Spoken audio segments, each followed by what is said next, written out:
நம்ம ஒரு உயர்ந்த தியானம், மிக மிக ஒரு உயர்ந்த தியானம்னு சொல்லலாம். ஆன்ம சாந்தி தியானத்தை நாம் இப்போ, அது அப்படின்னா என்ன, அது எப்படி செய்யணும், அது ஏன் செய்யணும், செஞ்சா என்ன பலன், சரிதானா அப்படிங்கிறத பத்தி ஒரு சிறு விளக்கத்தை நம்ம பார்த்துட்டு, அதற்கப்புறம் அந்த ஆன்ம சாந்தி தவத்தையும் நாம பண்ண போறோம். சரிங்களா? சரி. இப்போ ஆன்மாதான் தன்னை அறிவதற்கான பயணத்தை துவங்குகிறது தன் மூலமான இறைவனிடமிருந்து, சுத்த வெளியிலிருந்து. சுத்த வெளிதான் எல்லாம் வல்ல இறை ஆற்றல். அதுதான் பரமாத்மா என்று சொல்கிறோம். பரமாத்மா, பேராத்மா என்று சொல்லலாம், பேரான்மா என்று சொல்லலாம். அப்ப அதுதான் இந்த ஹோல் பிரபஞ்சத்திற்கே ஆதாரமான ஒரு சக்தி. அந்த சக்தியிலிருந்து ஒரு பின்னம் வெளிப்பட்டு தன்னுடைய மூலமான அந்த பெரிய சக்தியை உணர்வதற்கான ஒரு முயற்சியை தொடங்குது. அதுதான் ஆன்மாவினுடைய முதல் துவக்க பயணம். இதெல்லாம் நமக்கு நல்லா தெரியும். அந்த ஆத்மா தன்னை உணர்வதற்காக, தன் மூலத்தை உணர்வதற்காக பல்வேறு கட்டங்களிலே மாற்றத்தை ஏற்படுத்தி கொண்டே வருகிறது. அதுவே இறை துகள்களாக, அதுவே விண்ணாக, காற்றாக, நெருப்பாக, நீராக, நிலமாக, பஞ்சபூதங்களாக, அந்த ஆத்மாவே தான் பிரபஞ்சமாக, அந்த ஆத்மாவே தான் உயிர்களாக, கடைசியாக மனிதனாகவும் அந்த ஆத்ம சக்தி வெளிப்பட்டு இயங்குது. இதை பத்தி நம்ம நிறைய விளக்கங்கள் பார்த்திருக்கோம். அப்போ மனிதனிடம் அந்த ஆத்மா தன்னை உணர்வதற்கான, தன் மூலத்தை உணர்வதற்கான முழு ஆற்றலை பெறுகிறது. அதனாலதான் மனிதன் பிறவி அப்படிங்கிறது, ஏன் இது உயர்ந்த பிறவி அப்படின்னு நம்ம சொல்றோம்னா, அந்த ஆன்மா தன் மூலமான இறைவனை உணர்வதற்கான வாய்ப்பு மனித உடலில் மட்டும்தான் இருக்கு. அப்ப அந்த ஆன்மா ஒரு பெற்றோருடைய உடலிலிருந்து ஒரு புது உடலை கட்டி கொண்டு பிறப்பெடுத்துட்டு வருது. அதைத்தான் குழந்தை பிறப்புன்னு சொல்றோம். அம்மா அப்பாவுடைய இருவருடைய கர்ம வினையும் சேர்ந்து ஈருயிர் ஓர் உயிராக மாறி, அந்த ஓர் உயிரா மாறினதுக்கான காரணம் என்ன? அந்த கர்ம வினைகளை எல்லாம் கழித்து கொண்டு அந்த இறைவனை உணர்வதற்கான ஒரு சூழலை ஏற்படுத்துறதுக்காக அந்த ஆன்மா, அங்க புதிய ஆன்மா உருவாயிருக்கு. அப்ப அந்த ஆன்மா எப்படி செயல்படுதுன்னா, அதற்குள் இருக்கிற பதிவுகள், அம்மா அப்பாவுடைய முன்னோர்களுடைய பாவ புண்ணிய பதிவுகளுக்கு ஒப்ப அந்த ஆன்மா அந்த உடலை கட்டுகிறது. அந்த உடலினுடைய வடிவம், உடலினுடைய இயக்கம், மனதினுடைய தன்மை எல்லாம் அதற்கு தகுந்த மாதிரி அமையுது. அப்படி அமைந்த ஆன்மா தன்னுடைய வாழ்க்கை பயணத்தை துவங்குகிறது.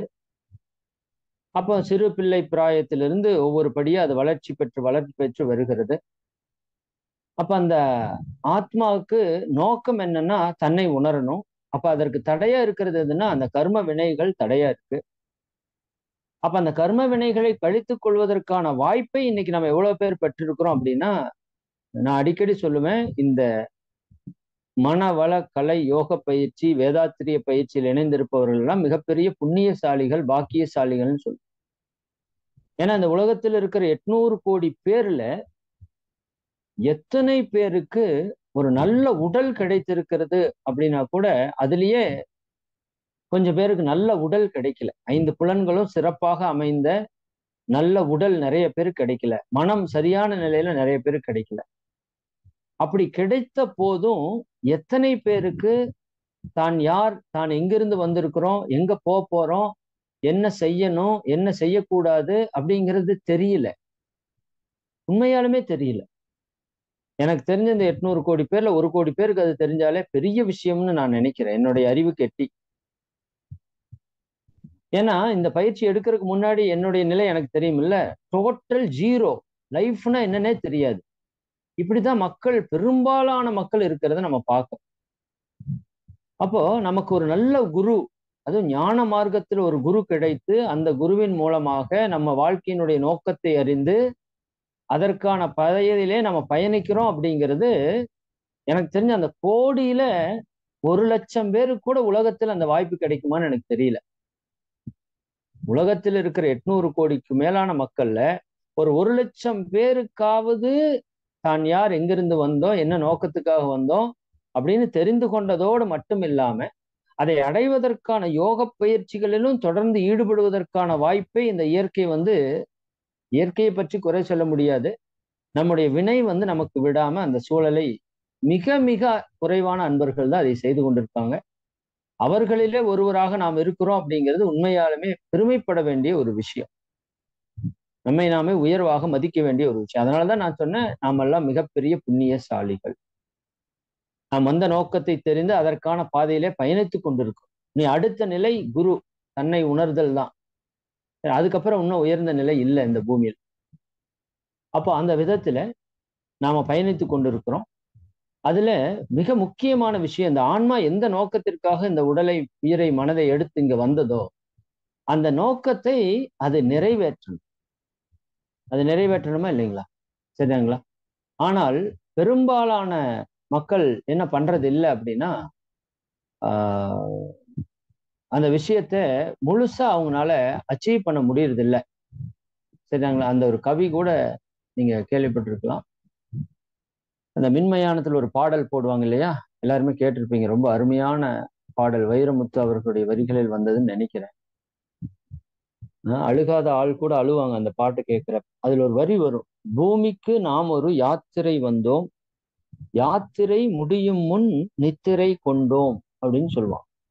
இது தத்துவம் தெரிஞ்சாதான் புரியும். பூமிக்கு நாம் ஒரு யாத்திரை வந்தோம்னா இறைவனை உணர்வதற்காக வந்தோம். இந்த பூமியில பிறப்பெடுத்து ஒரு பயணத்துல வந்தோம். ஆனா அந்த இறைவனை அடையிறதுக்கு முன்னாடியே நாம நித்திரை கொண்டோம், ஆழ்ந்த உறக்கத்திற்கு சென்று விட்டோம். சரிங்களா? அப்போ இந்த மாதிரியான மரணங்கள் தான் இன்னைக்கு பெரும்பாலும் 99.9% நடக்குது. தன்னை உணர்ந்த அந்த நிலையில மக்கள் உயிர் துறப்பது அப்படிங்கிறது மிக குறைவா இருக்கு. ஆனா வரும் காலத்திலே இந்த ஆன்ம சாந்தி தவத்திற்கு வேலை இருக்காதுன்னு மகரிஷி சொல்றாங்க. சரிங்களா? இப்போ நம்ம என்ன பண்ண போறோம்னா, அப்படி இந்த பூமியிலிருந்து உயிர் துறந்தவர்களை பற்றி நம்ம நிறைய பேசியிருக்கிறோம். கடந்த ஒரு ஒரு வாரத்திற்கு முன்னாடி தொடர்ந்து அதை பற்றி தான், பிறப்புக்கு முன் இறப்புக்கு பின் உயிரினுடைய நிலை என்ன, உயிர் இறந்ததுக்கு அப்புறம் என்ன ஆகும், எப்படி அது கடந்து போகும் அப்படிங்கறதெல்லாம் நிறைய டீட்டெயில்டா பேசியிருக்கோம். அதனால அதை மீண்டும் சொல்லி உங்களை போர் அடிக்க விரும்பல. ஆனா அடிப்படையா இப்ப புதிய அன்பர்கள் ஒரு சிலர் இணைந்திருக்கிறதுக்கு வாய்ப்பு இருக்கு. அதனால ஒரு விஷயத்தை மட்டும் நான் சொல்றேன். ஒரு உடலிலிருந்து உயிர் பிரிவது 3 விதத்திலே பிரியலாம். ஒன்று இயற்கை மரணம். சரிங்களா? உடலிலிருந்து உயிர் இயற்கையாகவே இயல்பாகவே பிரியும். முதுமை காரணமாக பிரியும். இல்லை அப்படின்னா உடலிலே ஏதாவது நோய்வாய்ப்பட்டு கொஞ்ச காலங்கள் அப்படியே அந்த உடல் இருந்து அப்புறம் அந்த உடல்ல இருந்து உயிர் பிரியும். இது இரண்டுமே இயற்கை மரணம் தான். செயற்கை மரணம்னு ஒண்ணு இருக்கு. ஆக்சிடென்டலாகவோ அல்லது கொலை செய்யப்பட்டோ தற்கொலை செய்யப்பட்டோ நடைபெறக்கூடிய மரணங்கள் எல்லாம் செயற்கை மரணம்.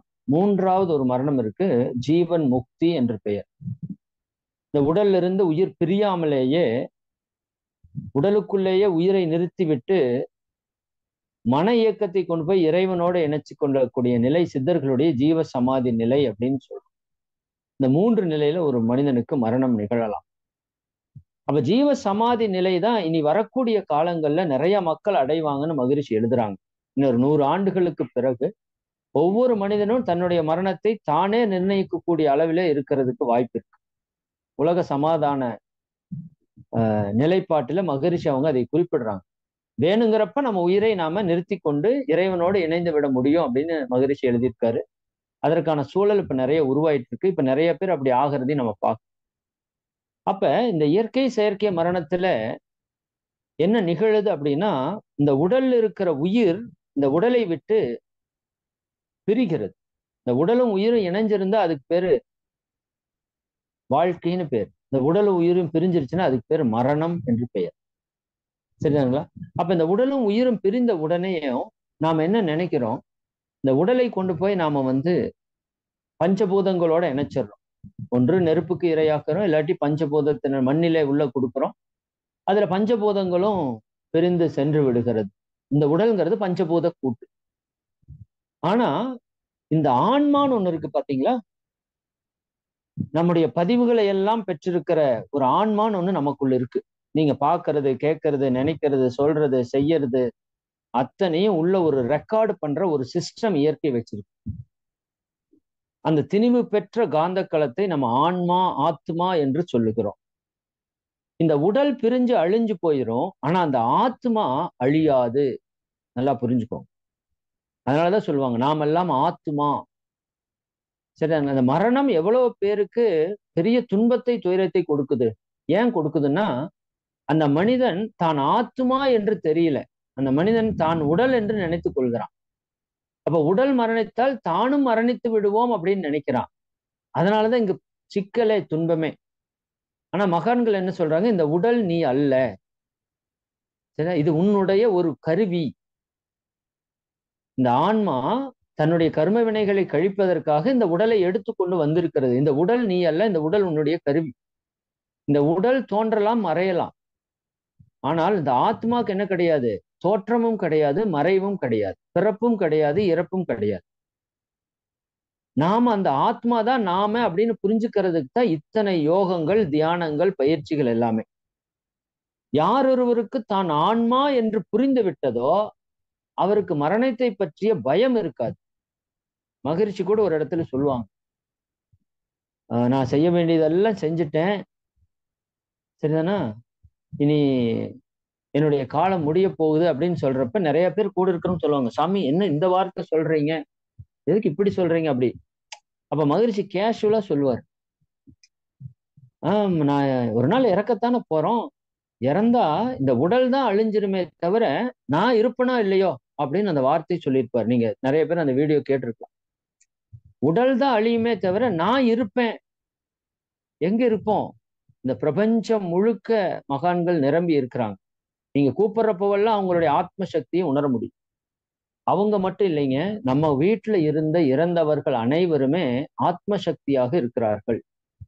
இதுல என்ன ஒரே ஒரு சிக்கல்னா, இதை சொல்லிட்டு நம்ம அந்த தவத்துக்குள்ள போலாம். அந்த இறந்தவர்கள்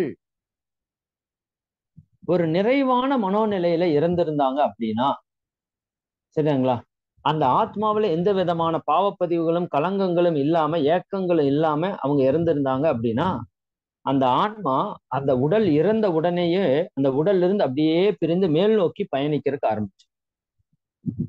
சரிங்க, இதுல 4 ஸ்டேஜ் நம்ம சொல்றோம். சாலோகம், சாமீபியம், சாரூபியம், சாயுஜ்யம்.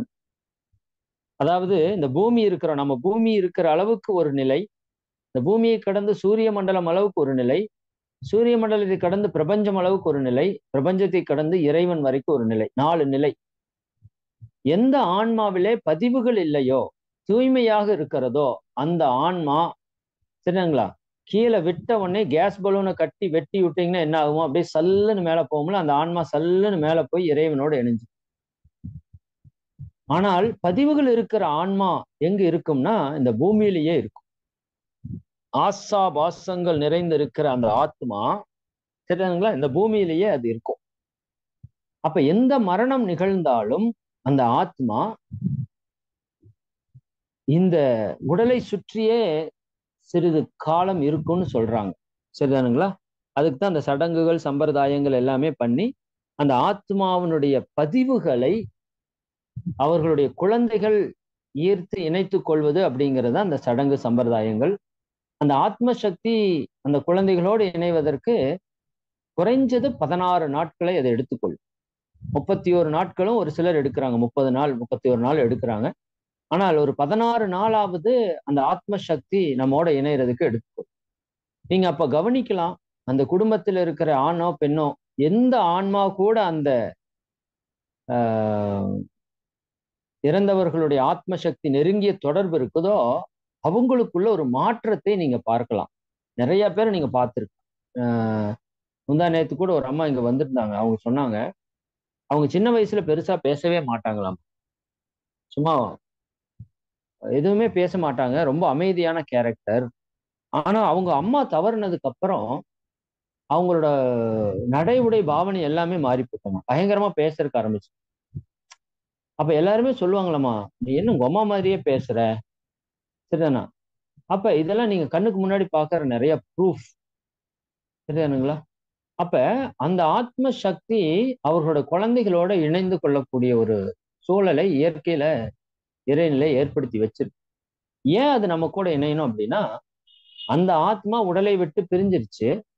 அப்ப அந்த ஆத்மால பதிவுகள் இருந்தது அப்படின்னா, அது தன் மூல நிலையான இறைநிலையோட போய் இணைய முடியாது. சரிதானுங்களா? இந்த பலூன்ல கீழே கல்ல கட்டி வச்சீங்கன்னா பலூன் மேல போக முடியாம இருக்கும்ல, அது மாதிரி அந்த பதிவுகள் அந்த ஆன்மாவை பிடித்திருக்கும். அப்ப அந்த ஆன்மா இங்கேயே பூமியிலேயே அலைந்து கொண்டே இருக்கும். அந்த ஆன்மாவுக்கு ஒரு சாந்தி நிலை ஏற்படாது. சரிங்களா? இந்த உடலை விட்ட ஆன்மாக்கள் அது பழக்கத்தினுடைய காரணமாக அந்த வாழ்ந்த இடத்திலேயே கொஞ்ச காலம் அது இருக்கும். சரிங்களா? மேலும் அந்த குடும்ப உறுப்பினர்கள்ட்டையும் அந்த பிரிவினால் ஏற்பட்ட அந்த வருத்த அலை இருக்கு பாருங்க. அந்த ஆன்மா அங்க இருக்குது அப்படின்னா அந்த வருத்த அலை வந்து அதிகரித்து கொண்டே இருக்கும். நீங்க கவனிக்கலாம். சரிதானுங்களா? எங்க அந்த வருத்த அலை பெரிதாக இல்லையோ, நிறைய பேர் தப்பா யோசிப்பாங்க. என்ன இவங்களுக்கு கொஞ்சம் கூட வருத்தம் இல்லையா அப்படின்னு யோசிப்பாங்க. சரிதானுங்களா? அப்ப வருத்தம் இல்லாம இல்ல. அந்த ஆத்மா உயர்ந்த நிலை அடைஞ்சிருச்சு. அது உயர்ந்த நிலை அடைஞ்சிருச்சு அப்படின்னா, அது அந்த நிலையிலிருந்து அந்த குடும்ப உறவினர்கள் எல்லோரையும் அது வாழ்த்தக்கூடிய அளவுக்கு அந்த ஆத்மாவுக்கு ஆற்றல் வந்துடும். சரிங்களா? அது உயர்ந்த நிலைக்கு போனாதான் அது நடக்கும். இல்ல இங்கேயே இருக்குது அப்படின்னா, அந்த ஆன்மா சாந்தி அடையாம இருக்குன்னா, அந்த உறவினர்களுக்கு நிறைய வருத்த அலைகளை அது அதிகமாக்கி கொண்டே இருக்கும். அப்ப மகரிஷி என்ன பண்றாங்க? இந்த ஒவ்வொரு ஆன்மாவும் சாந்தி அடையணும் அப்படிங்கிறது தானே நம்ம நோக்கம். சரிதானுங்களா? இந்த ஆன்மா தன்னுடைய மூல நிலையான இறைவனோடு போய் இணையணும் அப்படிங்கிறதுக்காக மகரிஷி ஒரு திட்டம் தீட்டினாங்க. ஒரு மனிதன் தியானத்திலே அந்த இறைவனோடு இணைய முடியுமா அப்படின்னு கேட்டப்ப மகரிஷி அவர்கள் அதற்கு ஒரு தியான முறையை வடிவமைச்சாங்க. அந்த தியானத்திற்கு பேர் துரியாதீத தவம் என்று பெயர். துரியாதீத தவம். சரிங்களா? அதாவது அடிப்படையா இந்த உலகத்துல ஆக்கினை துரிய தியானத்தை உலகம் முழுக்க பல்வேறு அமைப்புகள்ல கொடுக்குறாங்க. ஆனா அந்த துரியத்திற்கு அதீத நிலையான துரியாதீத நிலைன்னு ஒரு நிலை இருக்கு.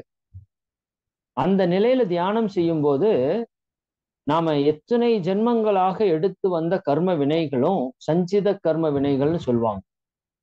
அத்தனை வினைகளையும் கழித்து கொண்டு அந்த இறைநிலையோடு இணைவதற்கான தியானம் அந்த தியானம். அப்ப இந்த தியானத்தை யார் ஒருவர் தொடர்ந்து ஏற்றி வருகிறார்களோ அவர்கள் ஒரு நாள் இறப்புக்கு உட்படும் போது, சரிதானுங்களா, அந்த ஆத்மா இம்மீடியட்டா, அதாவது இங்கிருந்து தியானம் செஞ்சு செஞ்சு இறைவனோட இணைஞ்சு இணைஞ்சு பழகி இருக்கிறவங்க இங்க உடல்ல ஏதாவது மரணம் நிகழும் போது அந்த ஆன்மா இம்மீடியட்டா போய் அந்த இறைநிலை அது எங்க வந்துதோ அங்கேயே போய் இணைஞ்சிருன்னு மகரிஷி சொல்றாங்க. ஒரு மாட்டு வண்டி நீங்க ஓட்டின பழக்கம் இருந்தா தெரியும். மாட்டு வண்டி பூட்டி விட்டீங்கன்னா ரெகுலரா எங்க போகணுமோ அது அங்க போய் அதுவே நிக்குன்னு சொல்லுவாங்க. சரி, அது மாதிரி இந்த ஆன்மா ரெகுலரா அந்த துரியாதீதம் பண்ணி பழகி இருந்தது அப்படின்னா அந்த ஆன்மா உயிர் பிரிந்த உடனேயும் அது இம்மீடியட்டா அந்த இறைவனோடு போய் லயமாயிரும். சரிதானுங்களா? அப்ப அந்த ஆன்மா தன்னுடைய மூல நிலையோடு இணையும் போது அதுக்கு சாந்தி நிலை கிடைச்சு. எப்படி கடலிலிருந்து எழுச்சி பெற்ற நீர், நீர் துகள்கள், நீர் ஆவி அப்படியே மேல மேகங்களாகி அப்படியே மழையாக பொழிகிறது. அப்ப கீழே நீராக அது ஓடுறக்கு ஆரம்பிக்கும். அது எப்ப ஓட்டத்தை நிறுத்தும் தெரியுங்களா? எப்ப அந்த ஓட்டத்தை நிறுத்தி அது அமையாது ஆகும். ஆறுகள் ஓடுறதை பாருங்க, ஆர்ப்பரித்து கொண்டு ஓடுது அது, இல்லையா? அது எதற்காக ஓடுதுன்னா தன் மூல நிலையோடு இணைவதற்காக ஓடுது. அதை நீங்க எதை வைத்தும் தடுக்க முடியாது. சரியானுங்களா? அது தன்னுடைய மூல நிலையை அடையாமல் அதை நிறுத்தவும் முடியாது. அப்ப அது என்னைக்கு தன் மூல நிலையான கடலோடு கடலாக கலக்கிறதோ அன்னைக்குத்தான் அது ஓட்டத்தை நிறுத்தி அந்த அமைதி நிலையை, சாந்தி நிலையை அடையும். அது போல இந்த மனித உயிர்ல இருக்கிற ஒவ்வொரு ஆன்மாவும் தன்னுடைய மூல நிலையான இறைநிலையோடு இணையும் போதுதான் அது சாந்தி அடையும். அதுக்கு பேரு தான் ஆதிக்கு சமமான நிலை, சமாதி நிலை அப்படின்னு சொல்றோம். சரிங்களா? அப்ப இந்த தவம் பயின்று இருக்கிற அன்பர்களுக்கு எனக்கு தெரிஞ்ச ஆன்ம சாந்தி தவம் பெரிதாக தேவை இருக்காது. துரியாதீத தவத்தை ஒருவர் கற்றுக்கொண்டு நாள் தவறாமல் செய்து வந்துட்டே இருந்தாங்கன்னா அவங்க அவங்களுக்கு ஆன்ம சாந்தி தவம் என்னை பொறுத்த வரைக்கும் தேவை இருக்காது. சரிதானுங்களா? ஆனால் இப்ப எல்லா மக்களுக்கும் அந்த தியானத்தை எடுத்து செய்யறதுக்கான சூழல் இல்லை. அப்ப அவர்கள் முழுமையாக அந்த இறைநிலையோடு இணைப்பு பெறுவதற்கு வாய்ப்பு இல்லை. அப்ப அந்த ஆத்மா பதிவுகளோடு இங்க இருக்கிறதுக்கு வாய்ப்பு இருக்கு. இப்ப இந்த துரியாதீத தவம் பயின்ற அன்பர்கள் என்ன பண்ணலாம் அப்படின்னா, குறைஞ்சது ஒரு 10 பேர் இருக்கணும். இது மினிமம் ஸ்ட்ரென்த். சரிங்களா? குறிப்பாக அருள்நிதியர் பயிற்சியில் இருந்தா மிக மிக சிறப்பு. அருள்நிதியர் பயிற்சின்னா நம்ம அன்பர்கள் எல்லாருக்குமே தெரியும். இப்ப நம்ம எல்லாருமே நம்ம அதை பண்ண போறோம். அதனால ஒன்றும் சிரமமோ பயமோ தேவையில்லை. சரிங்களா? ஒரு உயர்ந்த ஒரு புனிதமான செயல். இப்ப மரணம் அப்படின்னாலே நம்ம அதை ஒரு பயப்படக்கூடிய ஒரு செயலா இந்த சமுதாயம் பார்க்கறக்கு ஆரம்பிச்சிருச்சு. இது உடலை நான் என்று நினைக்கிற சமுதாயம் இந்த மரணத்தை பார்த்து பயப்படுது. ஆனா ஓஷோ என்ன சொல்றாரு அப்படின்னா, மரணத்தை கொண்டாட வேண்டும்னு சொல்றாரு. அதான் உண்மை. ஆக்சுவலா மரணம் என்பது இந்த ஆத்மா தன்னுடைய மூல நிலையான இறைவனோடு இணையக்கான ஒரு செயல். யோசித்து பாருங்க. ஒரு குழந்தைய விட்டு அம்மா பிரிஞ்சு போயிட்டாங்க. அந்த அம்மாவை தேடி குழந்தை அழுகுது. சரிதானுங்களா? ஒரு நாள் அந்த அம்மாவை பார்த்துருச்சுன்னு வச்சுக்கோங்க. அது அந்த அம்மாவோட இணையுதுன்னா அதுக்கு எவ்வளவு சந்தோஷம் இருக்கும், எவ்வளவு மகிழ்ச்சி இருக்கும். சரிதானுங்களா? இந்த நிலைதான் நம்முடைய ஆத்மாவுக்கு நிகழும். சரிதானுங்களா? அந்த ஆத்மா தன் மூலமான இறைநிலையோடு இணைந்து அந்த பேரானந்தத்தோடு கலக்கக்கூடிய நிகழ்வுக்கு பேர் தான் மரணம்னு பேரு. ஆனா இதை பற்றிய தெளிவு புரிதல் இல்லாதால அந்த மரணத்தையே ஒரு துக்க நிகழ்ச்சியாக, சரிங்களா, அது நிகழக்கூடாத ஒரு நிகழ்ச்சியாக, சரிங்களா, அப்படி ஒரு விஷயத்த பாக்குறாங்க. ஆக்சுவலா பிறப்பு தாங்க அழுக வேண்டிய ஒரு விஷயம். உண்மையா சொல்ல போனா ஒரு குழந்தை பிறக்குதுன்னா அந்த பாவ புண்ணியங்களை ஏந்தி கொண்டு அது பிறக்குது. அதுதான் கஷ்டப்பட வேண்டிய விஷயம். மரணம் என்பது மகிழ்ச்சியாக இருக்க வேண்டிய விஷயம், கொண்டாட வேண்டிய விஷயம். சரிங்களா? அப்ப அந்த மரணத்தை பற்றிய புரிதல் இல்லாததால நாம துக்கப்படுறோம். அதை ஒரு கருப்பு தினமாகவே நம்ம நடத்துறோம். சரிதானுங்களா? அந்த மரணத்தை நிகழ்த்தக்கூடிய கடவுளை கூட நாம் ஒரு அகோரமாக சித்தரித்து, எருமை மாடு, சரிதானுங்களா, அவருடைய உடல் எல்லாம் ரொம்ப அகோரமாக சித்தரித்து நம்ம கொண்டு வர்றோம். இது ஒரு சாதாரண மனித நிலையினுடைய உணர்வு. ஆனா மரணம் என்பது மிக ஒரு உயர்ந்த உயர்ந்த ஒரு தரிசன நிலை. சரிதாங்களா? அது அது மரணத்தை பத்தி நம்ம நிறைய பேசுவோம். இப்ப நம்ம என்ன பண்ண போறோம் அப்படின்னா, இந்த ஆன்ம சாந்தி தவத்தை மகரிஷி அவங்க வடிவமைச்சு கொடுத்திருக்காங்க. துரியாதீத தவம் பயின்ற அன்பர்கள் அனைவருமே இந்த ஆன்ம சாந்தி தவத்தை செய்யலாம். இப்ப இந்த நம்மளோட குழுவுல துரியாதீத தவம் பயிலாத அன்பர்கள் சிலர் இருப்பீங்க. நீங்க உங்களுக்கு பஞ்சபூத நவகிரதம் சொல்லி கொடுத்துருப்போம். அந்த தவத்தை மட்டும் இப்ப நல்லா செஞ்சுட்டே வாங்க.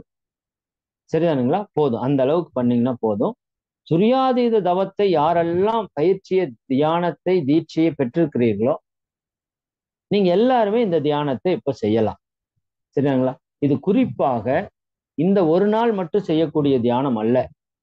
நமது குடும்பத்திலே யாராவது ஒருவர் இயற்கை எய்தும் போது, அவர்களுடைய உடல் இருக்கும் போதும் செய்யலாம். இப்பதான் உடல்ல இருந்து உயிர் பிரிஞ்சிருக்குதுன்னா அப்பவே கூட நீங்க செய்யலாம். அல்லது அதற்கான சடங்குகளை எல்லாம் செய்துட்டு கூட செய்யலாம். 16 நாளுக்குள்ளேயும் செய்யலாம். 48 நாளுக்குள்ளேயும் செய்யலாம். சரிதானுங்களா? இல்ல சில காலங்கள் கடந்து கூட நீங்க செய்யலாம்னு விரும்பினா செய்யலாம். ஒண்ணும் தப்பெல்லாம் கிடையாது. சரிங்களா? அப்ப இந்த தியானத்துல நாம் உங்க குடும்ப முன்னோர்களையும் இந்த இடத்துல நம்ம இணைத்துக் கொள்ள போறோம். நம்ம குடும்பத்துல எத்தனையோ முன்னோர்கள் காலத்தை அடைந்திருக்கிறாங்க. சரிங்களா? காலமாக மாறி இருக்கிறாங்க. சரிங்களா? அவங்க ஒவ்வொரு நிலையில இருந்தும் அடுத்தடுத்த நிலையில இயற்கையாவே போவாங்க. நீங்க அந்த ஆத்ம சாந்தி தவம் நடத்தலினாலும் அந்த ஆன்மா சில பல காலங்கள் கழித்து அந்த உயர்ந்த நிலை அடையும். ஆனா அதுக்கு நீண்ட காலங்கள் ஆகும். அப்படி இருக்கும்போது அவருடைய சந்ததியினருக்கு நிறைய தொந்தரவுகள் வர்றதுக்கு வாய்ப்பு இருக்குதுங்கிறத மகான்கள் கணிக்கிறாங்க. இந்த ஆன்மா சாந்தி அடையாத போது அவர்களுடைய சந்ததியர் குழந்தைகள், பேரன் பேத்திகள் இவங்களுக்கெல்லாம் உடல் மன ரீதியாக, குடும்ப ரீதியாக சில தொந்தரவுகள் வர்றதுக்கு வாய்ப்பு இருக்கு அப்படிங்கறத உணர்ந்ததுக்கு அப்புறம் தான் இந்த திதி கொடுக்கறது போன்ற இதையெல்லாம் பண்றாங்க. ஆனா அது எவ்வளவு பேர் நம்ம புரிந்து உணர்ந்து அந்த நோக்கத்தோட பண்றோம்ங்கிறது தெரியல. பண்ணுறோம், நல்லதுதான். ஆனா அதைய புரிஞ்சு பண்ணாதான் எதுவுமே சரியா நடக்கும். அப்ப மகரிஷி என்ன சொல்றாங்க, ஒரு 10 பேர் துரியாதீத தவம் பயின்று இருக்கிற ஒரு 10 அன்பர்கள் அந்த இடத்திலே ஒன்று சேர்ந்து துரியாதீத தவத்தை இயற்றணும். நான் இப்ப சொல்றேன் எப்படி இயற்றணும்னு சொல்றேன். சரிங்களா? அப்படி இயற்றும் போது அந்த ஆன்மா அந்த இறைநிலையை நோக்கிய ஒரு பயணத்துலதான் தீவிரமா இருக்குது. அந்த கர்ம வினைகள் அதை பிடித்து கொண்டு இருக்குது. சரிங்களா? இப்ப நம்ம அந்த தியானம் ஏற்றும் போது தியானத்துல ஒரு நிலை இருக்குல்ல, ஆக்கினை, துரியம், தலை உச்சி, துவாதசாங்கம்னு ஒரு இடம் இருக்கு. தலை உச்சிக்கு மேல 1 அடி தூரம் உயரத்துல. அந்த இடத்துல நாம சிறிது நேரம் தியானம் ஏற்றுவோம் ரெகுலரா. தலை உச்சியிலிருந்து 12 அங்குலம் 1 அடி மேல நம்ம அந்த தியானம் ஏற்றுவோம். அப்படி அந்த தியானத்தை ஏற்றி கொண்டிருக்கிற நிலையில இப்ப அந்த இயற்கை எய்தியவர்களுடைய ஆத்ம சக்தியை நம்மோடு இணைத்து கொள்ளணும் சங்கல்பத்தின் மூலமாக. இப்ப இறந்தவர்களுடைய ஆத்ம சக்தி என்னோடு இணைந்து கொள்ளட்டும் அப்படின்னு நீங்க சொன்னீங்கன்னா, துவாதசாங்கத்தில் இருக்கிற உங்களுடைய உணர்வோடு அந்த ஆத்ம சக்தி இணைந்து கொள்ளும். இப்ப 10 பேர் உட்கார்ந்து தியானம் பண்றீங்கன்னா 10 பேர் அட் அ டைம்ல துவாதசாங்கத்தில் நிக்கிறீங்க. உடல்ல இருந்து 1 அடி தூரம் உயர்ந்து நிக்கிறீங்க. அப்ப அந்த ஆத்ம சக்தி நம்மளோட இணைந்து கொள்ளட்டும்னா அது நம்மளோட இணைந்து கொள்ளும். இது நம்முடைய உணர்வுகளுக்கு அந்த ஆத்ம சக்தி கட்டுப்படுன்னு வச்சுக்கோங்களேன். பிரபஞ்சமே கட்டுப்படும். இப்போ நீங்க அந்த நிலையில அந்த ஆத்ம சக்தியை இணைத்து கொண்டு அப்படியே மேல உயர்ந்து உயர்ந்து உயர்ந்து உயர்ந்து சந்திரனுக்கு போறீங்க, அப்படியே சூரியனுக்கு போறீங்க. சூரியன்ல இருந்து விரிந்து விரிந்து விரிந்து சக்தி கல தவம் இயற்றுகிறீங்க. இப்ப அந்த சக்தி கல தவம் இயற்றும் போது இப்ப நீங்க ஒரு சங்கல்பம் எடுக்கணும். இப்ப நாம கீழிருந்து நம்மோடு இணைத்து வந்த அந்த ஆத்ம சக்தி அந்த சக்தி கல ஆற்றல் களத்திலேயே அப்படியே கலந்து கலந்து கலந்து கலந்து கரைந்து செல்லட்டும் அப்படின்னு நீங்க நினைச்சாலே அந்த ஆத்ம சக்தி கீழிருந்து நீங்க எப்படி ஒரு லிப்ட்ல நீங்க போய் ஏறினா அந்த லிப்ட் அப்படியே உங்களை மேல தூக்கிட்டு போய் மேல் ஃப்ளோர்ல விட்டுறது இல்லை. அந்த மாதிரி இங்க தவித்து கொண்டு இருக்கிற அந்த ஆத்மாவை நம்முடைய தவ சக்தியின் துணை கொண்டு அப்படியே உயர்த்தி கொண்டு போய் அந்த பிரபஞ்ச களத்துல விட்டுட்டு வந்த. சரிதானுங்களா? இந்த தவம் பண்ணும்போது அந்த உறவினர்கள் கூட இருக்க வேண்டியது அப்படிங்கிறது ரொம்ப முக்கியம். குறிப்பாக அவருடைய குழந்தைகள், பேர குழந்தைகள், கணவன் மனைவி, சரிதானுங்களா, மகன் மகள் இவங்கெல்லாம் இருக்கிறது சிறப்பு. ஏன்னா அப்படி உயர்த்தி கொண்டு போகும்போது இவங்களும் அந்த தியானத்துல ஈடுபட்டாங்க அப்படின்னா அந்த ஆத்மாவில் ஏதாவது வினைகள் மீதம் இருந்ததுன்னா அது அவர்களுடைய குழந்தைகளோட இணைந்து கொள்ளும். நான் மறுபடியும் சொல்றேன், அப்படி இணைவது என்பது தவறு அல்ல. அதனால் ஒரு பெரிய பாதிப்பு அவங்களுக்கு நிகழ போறதில்லை. மிகப்பெரிய நன்மை தான் அதுல நிகழும். அதை பத்தி நான் அந்த பிறப்புக்கு முன் இறப்புக்கு பின்ல பேசியிருக்கேன். அப்ப அதுல ஏதாவது மீதம் இருக்கிற கர்ம வினைகள் இருந்தாலும் அந்த குழந்தைகளோடு அது இணைந்து அந்த ஆன்மா நிறைவை பெற்றுவிடும். ஏன்னா அங்கிருந்து வந்த பிரிண்ட் தான் என்கிட்ட இருக்கு. இதனால புதிய பாதிப்பு எதுவும் எனக்கு வரப்போறது இல்லை. என்னோட அம்மா அப்பாட்டு இருந்த கர்ம வினை வாங்கிட்டு தான் நான் வந்திருக்கிறேன். அப்ப என்னோட அம்மா அப்பாட்டு இருக்கிற கர்ம வினையை முழுசா ஏற்றுக்கொள்ற தன்மை எங்கிட்ட ஆல்ரெடி இருக்கு. அந்த கர்ம வினை மொத்தமாவே எங்கிட்ட பிரிண்டா இருக்கு. அப்ப அந்த கர்மவினை எங்கோட இணைவது என்பது எனக்கு ஒரு துன்பத்தை துக்கத்தை தராது. அதை புரிஞ்சுக்கணும். ஆனா இணையறதுல கொஞ்சம் உடல் மனதுல சோர்வுகள் ஏற்படலாம். அது சில நாளுக்கு சில அன்பர்களுக்கு ஏற்படுறதுக்கு வாய்ப்பு இருக்கு. எல்லாருக்கும் ஏற்படுன்னு சொல்ல முடியாது. அதனாலதான் அந்த 16 நாள் எங்கேயும் போகாம வீட்லயே அம்மாவோட அப்பாவோட நினைவோட வீட்லயே இருங்கன்னு சொல்றதுக்கான காரணம் அதுதான். இன்னைக்கு அந்த கல்ச்சர் எல்லாம் மாறி போச்சு. சரி, அதை விட்டுருங்க. இப்ப நம்ம என்ன பண்றோம், துவாதசாங்கத்திலிருந்து அந்த ஆத்ம சக்தியை என்னோடு இணைத்துக் கொள்கிறேன் நீங்க சொன்னீங்கன்னா உங்களோட இணைந்து கொள்ளும். அப்படியே உயர்ந்து உயர்ந்து உயர்ந்து உயர்ந்து சென்று சக்தி கல நினைவுல இருக்கும்போது அந்த ஆத்ம சக்தி இந்த பிரபஞ்ச ஆற்றலோடு முழுமையாக இணைந்து கொள்ளட்டும் நீங்க ஒரு சங்கல்பம் எடுத்தீங்கன்னா, நான் சொல்லுவேன், இந்த தவத்துல சொல்லுவேன், அப்படி சங்கல்பம் எடுத்தீங்கன்னா அந்த சக்தி அந்த பிரபஞ்ச களத்தோடு இணைவதை கூட உங்களால உணர முடியும், நீங்க நல்லா தியானம் பண்ற அன்பர்களாக இருந்தார். அப்ப இணைச்சிட்டீங்க. சரியாங்களா? இப்போ அந்த ஆத்மாவை கொண்டு போய் அங்க லிஃப்ட் பண்ணியாச்சு. சரியாங்களா? இப்போ நாம அப்படியே நிக்கிறது இல்ல, அதற்கு அடுத்தது சிவக்களத்துக்குள்ள நீங்க போயிடுறீங்க. துரியாதீத தவம் பயின்றவர்கள் இன்னும் மனதை விரித்து விரித்து அந்த எல்லையற்ற சுத்த வெளி கூட போயிடுறீங்க. அந்த சுத்த வெளி அப்படிங்கிறது ஏதுமற்ற ஆற்றல், எல்லாம் வல்ல ஆற்றல், ஆனால் அங்க ஏதுமற்ற ஆற்றல்.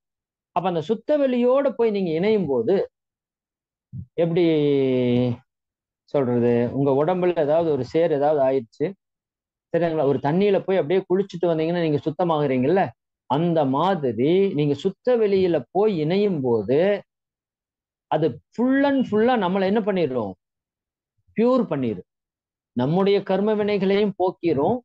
இன்னும் இந்த ஆத்ம சக்தியை எடுத்து கொண்டு வந்திருக்கிறதுல ஏதாவது சில பல ஆற்றல்கள் உங்ககிட்ட இருந்தாலும் அதுவும் முற்றிலுமாக சுத்த வெளியில, சரிங்களா, ஒரு மண்ணு பொம்மைய தண்ணி ஊத்துனீங்கன்னா கரைஞ்சு போகுதுல்ல, அந்த மாதிரி உங்ககிட்ட இருக்கிற அவர்களுடைய கர்ம வினைகள் ஏதாவது இருந்தாலும் 99.99% இருக்காது. ஏன்னா பிரபஞ்ச களத்தில் நீங்க விட்டுட்டீங்க.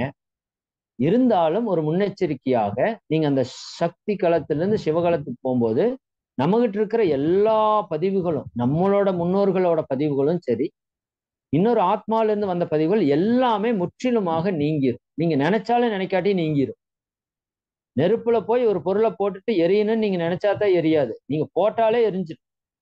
அந்த மாதிரி சுத்த வெளியான்ற அந்த இறையாற்றலுக்குள்ள நீங்க போன உடனே நீங்க முற்றிலுமாக தூய்மைப்படுத்தப்படுவீங்க. அதற்கப்புறம் அந்த சுத்த வெளியிலிருந்து நீங்க என்ன பண்ணிடலாம், இறங்கி எப்பொழுதும் போல நம்முடைய நிலைக்கு நீங்க வந்துடலாம். சரிங்களா? இதைத்தான் அந்த தியானத்துல நம்ம பண்ண போறோம். சரிங்களா? அந்த சுத்த வெளியிலிருந்து வர்றப்ப, ரிட்டர்ன் வர்றப்ப மட்டும் கொஞ்சம் கவனமா இருங்க. மறுபடியும் பிரபஞ்ச களத்துக்கு வரக்கூடாது. சுத்த வெளியில இருக்கிறீங்க, போறப்ப ஆக்கினை துரியம் துவாதசாங்கம், துவாதசாங்கத்துல அந்த இறைநிலை அடைந்தவர்களுடைய உருவத்தை நான் இப்போ இன்னைக்கு என்னுடைய அம்மா கடந்த 16ஆம் தேதி அவங்க இயற்கை எழுதினாங்க. அவங்களுக்கு நம்ம ஒரு ஆன்ம சாந்தி தவம் இப்போ ஒரு விஷயம் நம்ம பண்ண போறோம். அவங்களுடைய உருவத்தை நீங்க நினைத்து கொண்டு அந்த ஆன்மாவை நம்மோடு இணைத்துக் கொள்கிறோம் அப்படிங்கிற ஒரு சங்கல்பத்தோட, சரிங்களா, அந்த ஆன்மாவை நீங்க நினைத்தாலே போதும். நான் தான் சொன்னேன்ல, உங்க உணர்வுகளுக்கு எல்லாமே தெரியும், நமக்கு தான் அது தெரியாது. அந்த கமலம் அம்மா, அவங்க பேரு கமலம் அம்மா, அவர்களுடைய ஆன்மாவை என்னோடு இணைத்துக் கொள்கிறேன் அப்படின்னு நீங்க நினைச்சீங்கன்னா போதும், நான் சங்கல்பம் சொல்லுவேன். அப்ப அந்த ஆத்ம சக்தி உங்களோட இணைந்து கொள்ளும். அப்புறம் சந்திரன் சூரியன் பேரியக்க மண்டலம் போறோம். பேரியக்க மண்டலத்துல அந்த ஆத்மா பிரபஞ்சத்திலே பரிபூரணமாக இணைந்து சாந்தி அடையட்டும்னு சொல்லிட்டு அங்க விட்டுட்டு, அப்புறம் சுத்த வெளிக்குள்ள நீங்க போய் ஒரு 5 நிமிஷம் தவம் பண்ணிட்டு அங்கிருந்து டைரக்டா துரியத்துக்கு வந்துடணும். இது ஒண்ணுதான் அதுல முக்கியமான விஷயம். சுத்த வெளியில விட்டுட்டு டைரக்டா உங்களோட துரிய நிலைக்கு வந்துட்டு தவத்தை நிறைவு செய்கிறோம் அப்படிங்கிற நிலையில நாம அந்த தவத்தை இயற்ற போறோம். சரிங்களா? சரி, இப்போ அதற்கு முன்னாடி இந்த தவத்தை நீங்க செய்யறதுனால அந்த குடும்பத்தில் இருக்கிறவங்களுக்கு பல பிரச்சனைகள் தீரும், பல பிரச்சனைகள் தீரும். ஆனா அதை விட ரொம்ப முக்கியம், இன்னொரு ஆத்மா சாந்தி அடையணும் அப்படிங்கிறதுக்காக நீங்க செய்யக்கூடிய தியானம் அது உங்களுடைய கர்ம வினைகளை பல மடங்கு அந்த இடத்துல போக்கும்.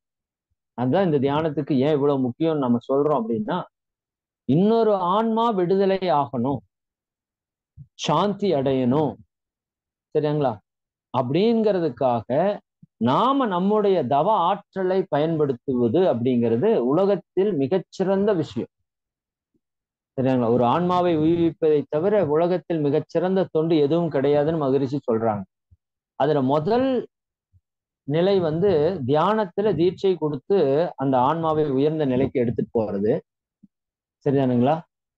இரண்டாவது, அந்த ஆன்மா இந்த பூமியிலே வந்து தட்டு தடுமாறி நிற்கும் போது என்ன செய்யணும்னு வழி தெரியாமல் நிற்கும் போது நீங்க அந்த ஆத்ம சக்தியை சங்கல்பத்தில் இணைத்து கொண்டு மேல கொண்டு போய் விரிந்த நிலையில அதை விட்டுட்டு வர்றது அப்படிங்கிறது மிகப்பெரிய ஒரு புண்ணிய செயல். நீங்க இதை செய்து பாருங்க. ஏன்னா நான் கிட்டத்தட்ட ஒரு ஒரு ஒரு ஒரு 50ல இருந்து ஒரு 70 பேர் வரைக்கும் ஆத்ம சாந்தி தவத்துக்கு நான் போயிருப்பேன் இந்த ஒரு 18 வருட காலங்கள்ல. ஆனா அந்த தவத்துக்கெல்லாம் போறப்ப நிறைய நிறைய மாற்றங்கள் நமக்குள்ள நிகழ்றத உங்களால பார்க்க முடியும். சரிங்களா? அது நீங்க எக்ஸ்பீரியன்ஸாவே நீங்க பண்ணலாம். உங்க வாழ்க்கையிலையும் ஒரு நல்ல மாற்றத்தை அந்த ஆத்ம சக்தி இங்க மேல போய் இணைஞ்சிருச்சுன்னா, யாரெல்லாம் அந்த ஆத்மா பரிபூரண நிலைக்கு போறதுக்கு உதவுனாங்களோ, அத்தனை பேருக்கு அது உதவுறக்கு அளவுக்கு அதுக்கு சக்தி வந்துரும். ஏன்னா அந்த ஆத்ம சக்தி பிரபஞ்சத்தோட இணைஞ்சிருச்சுன்னா, பிரபஞ்ச சக்தியா கன்வெர்ட் ஆயிரும். அப்ப இந்த ஆன்மா உயர்ந்த நிலைக்கு போறதுக்கு எந்த ஆன்மாவெல்லாம் உதவியதோ, அத்தனை ஆன்மாக்களும் அந்த உயர்ந்த நிலைக்கு வர்றதுக்கு அது உதவி செய்யறதுக்கு ஆரம்பிச்சு. சரிங்களா? இப்ப அது ஒரு பெரிய கொடுப்பினை நம்ம எல்லாருக்குமே. சரி, இப்போ ஆஹ் என்னுடைய அம்மா அவங்களுடைய உருவத்தை நான் உங்களுக்கு போட்டோல காமிக்கிறேன். நீங்க ஒரு நிமிஷம் அதைய பார்த்துக்கலாம். அதை பார்த்துட்டு கூடவே வந்து ஆஹ் இப்ப அவங்கள பத்தி எனக்கு ஓரளவுக்கு தெரியும் இல்லையா? அம்மா என் கூடயே இருந்தாங்க. எனக்கு தெரியும். எங்க அப்பா, என்னுடைய குடும்ப உறுப்பினர்கள் அவங்க எல்லாருக்குமே தெரியும். நீங்களும் போய் ஒரு இடத்துல ஆன்ம சாந்தி தவம் நடத்தலாமான்னா தாராளமா நடத்தலாம். துரியாதீத தவம் பயின்றவங்க 10 பேர் சேர்ந்து, குறிப்பா அருள்நிதியரா இருந்தா மிக மிக சிறப்பு. ஒரு 10 பேர் இணைந்து நீங்க உங்க சொந்தக்காரவங்க, உங்க தெரிஞ்சவங்க யாரு இறந்தாலும் அந்த இடத்துல போய் நீங்க ஆன்ம சாந்தி தவம் நடத்தலாம். இதுல பயப்படவே வேண்டாம். தயவு செஞ்சு நான் சொல்றேன். நிறைய பேர் இதுல பயப்படுறாங்க. அதுதான் எனக்கு ஒரு பெரிய ஒரு கஷ்டமா இருக்கு. இந்த புரிதல் இல்லாம தீட்சை கொடுத்துட்டா பாவம் பிடிச்சுக்கும், ஆன்ம சாந்தி தவம் நடத்தினா கர்மா வந்துரும். சரிங்களா? அப்படியெல்லாம் இருந்தா மகரிஷி ஒரு துளி கூட நமக்கு சொல்லியே இருக்க மாட்டாங்க. சரிதானா? நம்முடைய புரிதல் வந்து இன்னும் சரியா இல்லை அப்படிங்கிறத நான் நினைக்கிறேன். அதனால ஆன்ம சாந்தி தவம் நடத்துறதுக்கு வாய்ப்பு கிடைச்சதுன்னா தயவு செய்து நீங்க எல்லாம் போய் ஆன்ம சாந்தி தவம் நடத்துங்க. யாராவது கூப்பிட்டாங்க அப்படின்னா நீங்க தயவு செய்து போய் என்ன பண்ணுங்க, கலந்துக்கோங்க. சரிதானுங்களா? ரைட்.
வாழ்க வையகம், வாழ்க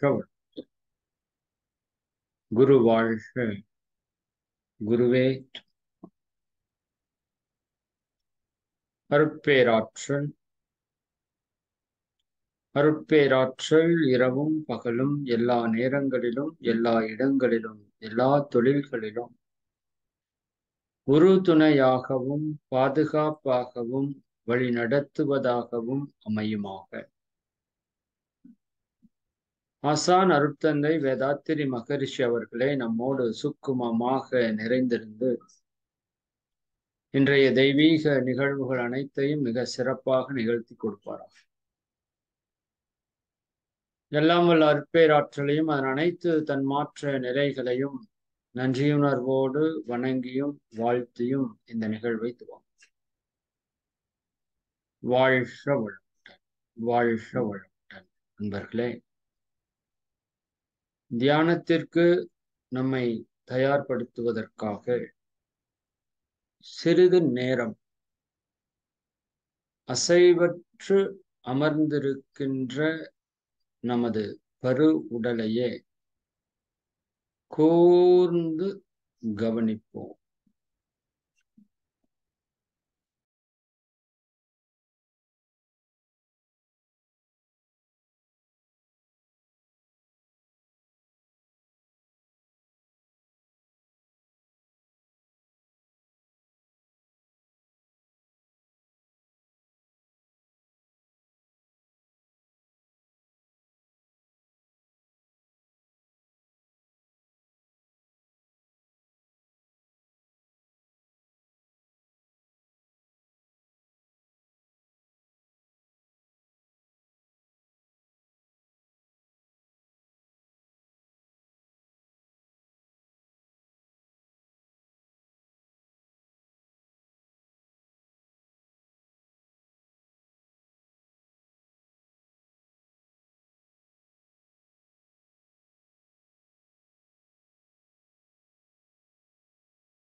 அசைவற்ற உடலை கவனிக்க கவனிக்க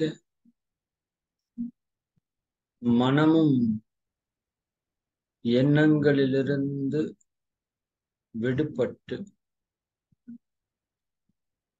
ஒரு அசைவற்ற ஆழ்ந்த அமைதியை உணர்ந்து கொண்டிருக்கிறது.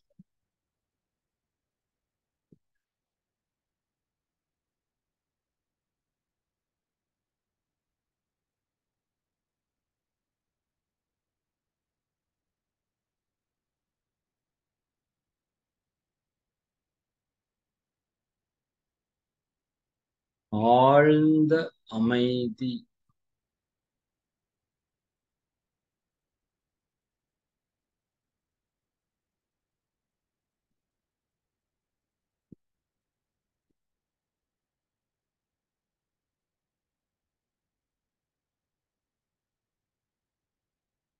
நம் உள்ளும் புறமும்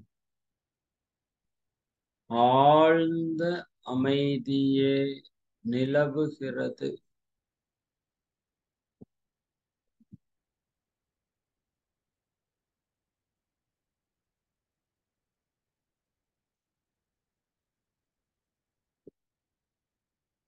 வாழ்க. இந்த அமைதியான மனோநிலையில தியானம் துவங்குவோம். இட தூய்மை. நாம் அமர்ந்துள்ள இடத்தை சுற்றிலும் நல்ல தெய்வீக ஆற்றலே நிரம்பி தூய்மையே செய்விக்கின்றது. பிரபஞ்சத்தின் மையத்திலே நாம் அமர்ந்திருக்கின்ற காட்சி எல்லையற்ற தூய பெருவெளி அருட்பேராற்றல். பிரபஞ்சம் முழுவதையும் சூழ்ந்து அழுத்திக் கொண்டு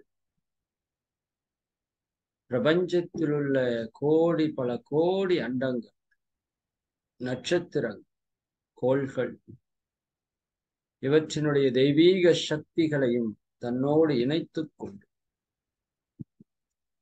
நம்மையும் சூழ்ந்து அழுத்திக் கொண்டிருக்கின்ற காட்சி உணர்வுக்கு கிட்டட்டும்.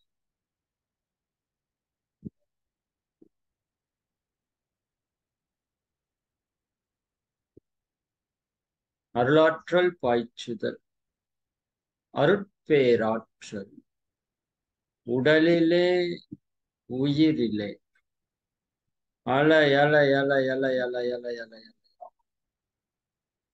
பாய்ந்து நிரம்புவதை உணர்கிறோம்.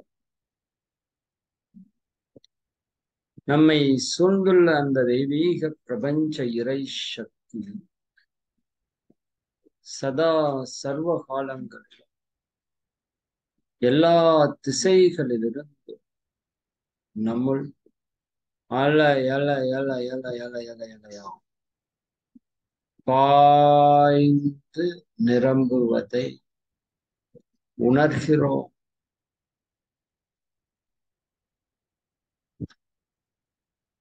அருட்காப்பு, அருட்பேராற்றல் இரவும் பகலும் எல்லா நேரங்களிலும் எல்லா இடங்களிலும் எல்லா தொழில்களிலும் ஒரு துணையாகவும் பாதுகாப்பாகவும் வழி நடத்துவதாகவும் அமையுமாக. அருட்பேராற்றல் என்கின்ற அந்த தெய்வீக இறை சக்தி சதா சர்வகாலமும் நம்மை சூழ்ந்து நிறைந்து நின்று நமது ஒவ்வொரு எண்ணத்திலும் சொல்லிலும் செயலிலும் நமக்கு ஒரு துணையாகவும் பாதுகாப்பாகவும் வழி நடத்துவதாகவும் அமையுமாக. அன்னைக்கு வணக்கம்.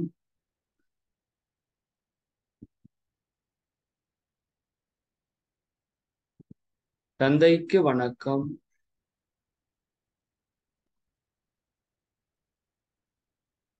ஆசான் அருட்தந்தை வேதாத்திரி மகரிஷி அவர்களுக்கு வணக்கம்.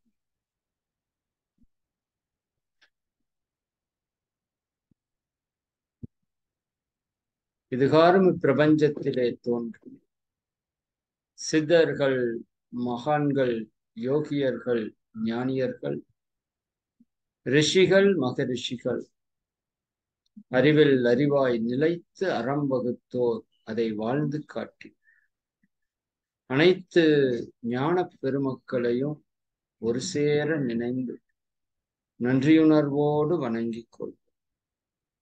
வாழ்க வளமுடன் என வாழ்த்து மகிழ். அன்னை, தந்தை, ஆசான், குருமார்களிடமிருந்து வரக்கூடிய இந்த தெய்வீக ஆசிகளை பரிபூரணமாக பெற்றுக்கொள். வாழ்க வாழ்க. தவம், ஆன்ம சாந்தி தவம். இந்த தியானம் நமது முன்னோர்களுடைய ஆன்மாவை தூய்மை செய்வதற்காக மட்டுமல்ல, நம் ஒவ்வொருவருடைய ஆன்மாவிலும் உள்ள கர்ம வினைகளை போக்குவதற்கான ஒரு அற்புத தியானம் ஆன்ம சாந்தி தவம். தவம் தொடங்குவோம். ஆக்கினை. குண்டலினி மகாசக்தி அனைவருக்கும் புருவ மையத்தில் மையம் கொண்டு இயங்கட்டும்.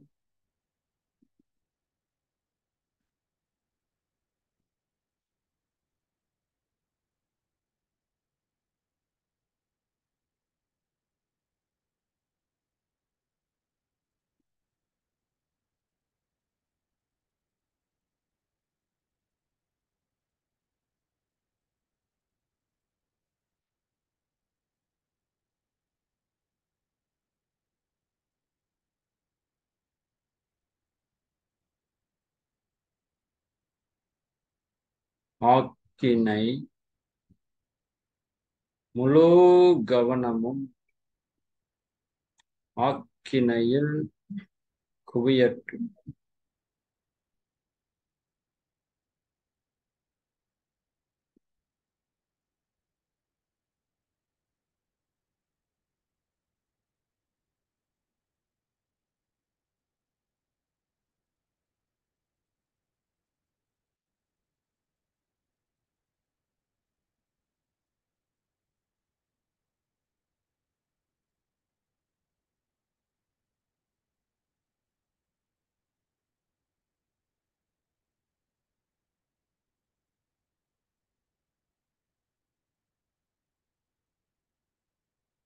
ஆக்கினை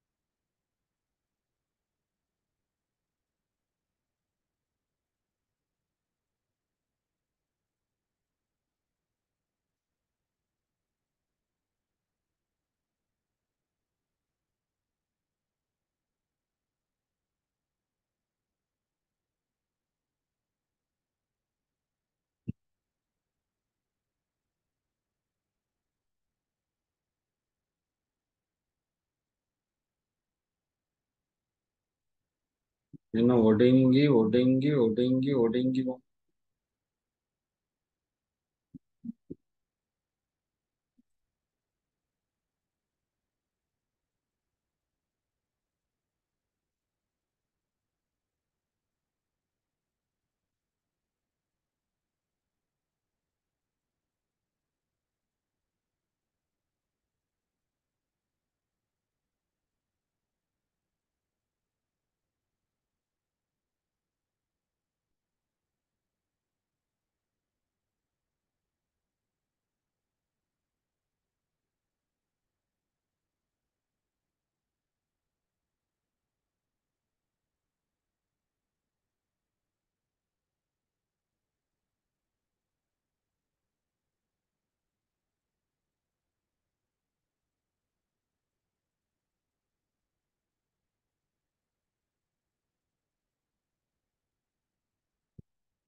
ஆக்கினையிலிருந்து மெதுவா உயர்ந்து உயர்ந்து வாங்க.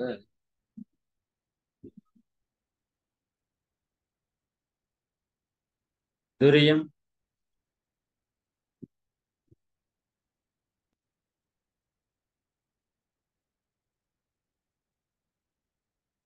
தலை உச்சி.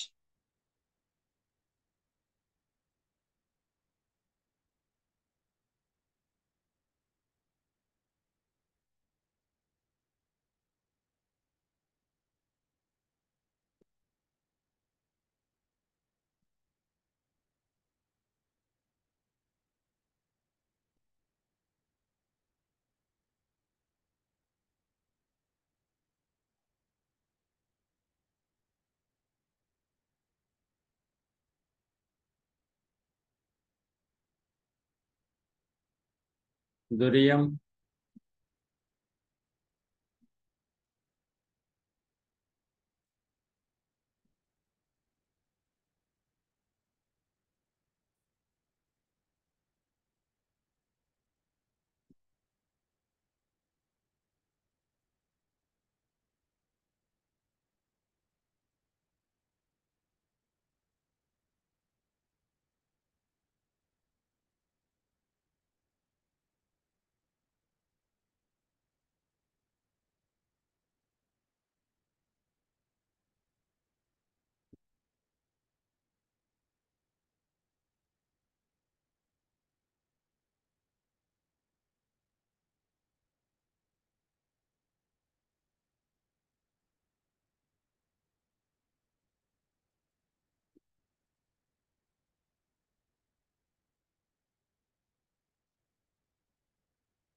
சகசிராதார யோகம் துரியம். நல்லா ஒடுங்கி ஒடுங்கி ஒடுங்கி கவனி.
துரியத்துல நல்ல உணர்வு கிட்டட்டும்.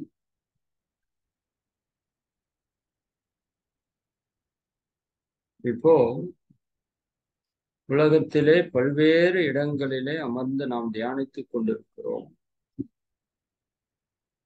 நமது துரிய உணர்வு அனைவருடைய துரிய உணர்வோடும் இணைப்பு பெறட்டும்.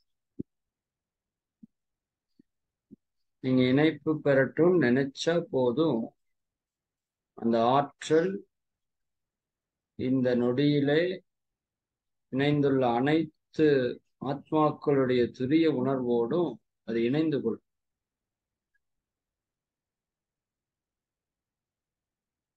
நம்முடைய துரிய உணர்வோடு சித்தர்கள், மகான்கள், யோகியர்கள், ஞானியர்கள்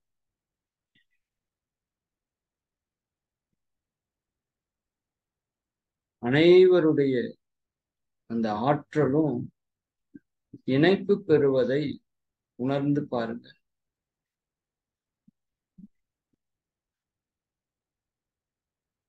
அருட்தந்தை வேதாத்திரி மகரிஷி அவர்களுடைய தவ ஆற்றல் நம் அனைவரும் பரிபூரணமா இணைந்து நிற்கின்றது. இணைத்துக் கொள். இப்போ துரியத்திலிருந்து மெதுவாக உயர்ந்து உயர்ந்து உயர்ந்து மேல வாங்க. துவாதசாங்கம்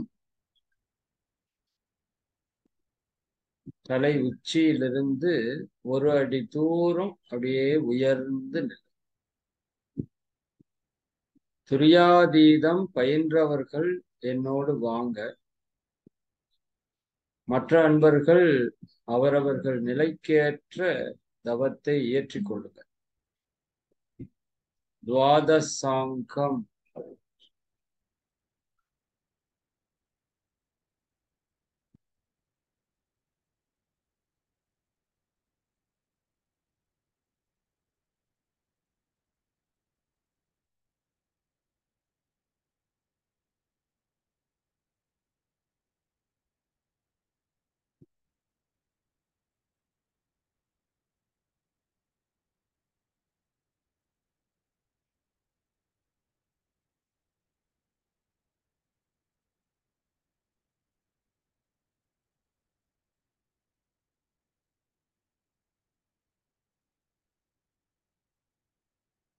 துவாதசாங்கம்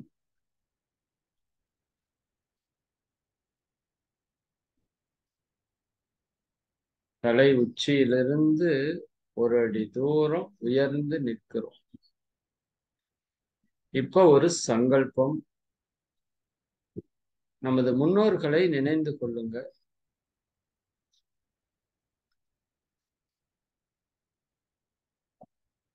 இப்போ பூமியில் தன்னுடைய வாழ்வை நிறைவு செய்து கொண்டுள்ள நமது முன்னோர்கள், பெற்றோர்கள் கூட தவறி இருக்கலாம், அவங்களே நினைத்து கொள்ளுங்க. இருந்தாங்கன்னா அவங்கள நினைக்க வேண்டாம். தாத்தா பாட்டி, நீங்க பார்த்து பழகிய முகங்கள், அவங்க எல்லோரையுமே நினைந்து கொள்ளும்.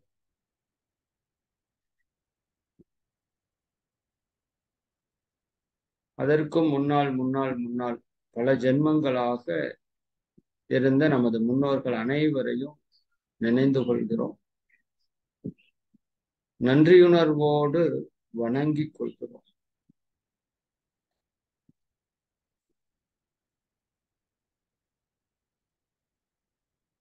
அந்த முன்னோர்களிலே உயர்ந்த நிலையை அடைந்த ஆன்மாக்கள் பலர் இருக்கலாம். இந்த பூமியை ஒட்டி இருக்கக்கூடிய ஆன்மாக்கள் சிலர் இருக்கலாம். அப்ப அந்த உயர்ந்த நிலையில் இருக்கிற ஆன்மாக்களும் நமக்கு இந்த பூமியை ஒட்டிய நிலையில் இருக்கிற ஆத்மாக்களை இந்த உயர்ந்த நிலையில் எடுத்து செல்வதற்காக உதவி செய்யட்டும் அப்படின்னு ஒரு சங்கல்பத்தை வைத்துக் கொள்ளும்.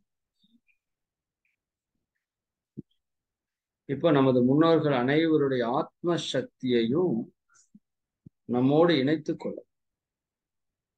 உடனே சித்தர்கள், மகான்கள், யோகியர்கள், ஞானியர்களுடைய சக்தியும் நம்மோடு இணைந்திருக்கிறது.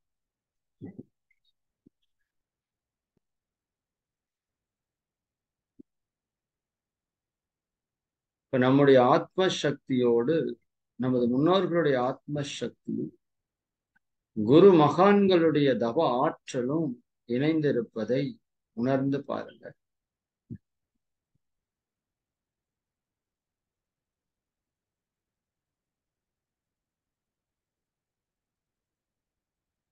இப்ப நம்மோடு இணைந்துள்ள அந்த ஆத்மாக்களை நாம் ஒரு உயர்ந்த நிலைக்கு அழைத்து செல்ல இருக்கிறோம். அவர்களுடைய கர்ம வினைகள் அனைத்தையும் நாம் பெற்றுக்கொண்டு, நீங்கள் பெற்றுக்கொண்டாலும் இல்லை என்றாலும் அது நம்மோடு தான் இணைந்து கொள்ளும். அதை நாமளே மனமுவந்து ஏற்றுக்கொள்ளும்.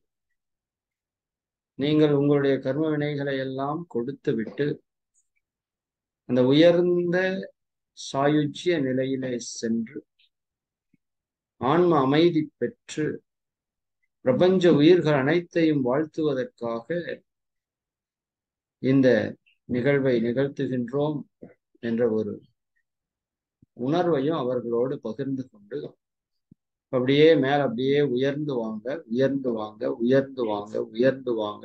சந்திரன் அத்தனை ஆத்ம சக்திகளும் அப்படியே சந்திரன் அளவுக்கு உயர்ந்து வர்றதை உங்களால உணர முடியும். துவாதசாங்கத்திற்கும் சந்திரனுக்கும் இடையில ஒரு வெற்றிடத்தை நீங்க பார்க்கலாம். சந்திரன், பூரண சந்திரன்.